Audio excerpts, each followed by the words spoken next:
is real easy. You thread it through, and then you pull it taut. Now, if it's stuck right there, then that's the right direction. You know it's the wrong direction if you can't pull it taut. Okay. So if it's this direction, obviously all you have to do is spin it around and hang it on the machine. Okay. Now, it's important to try to get this centered so that you have even pressure pulling down. So apparently,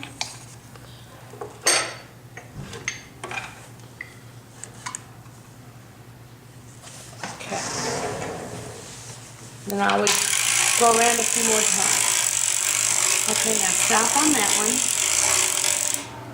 Stop? Okay.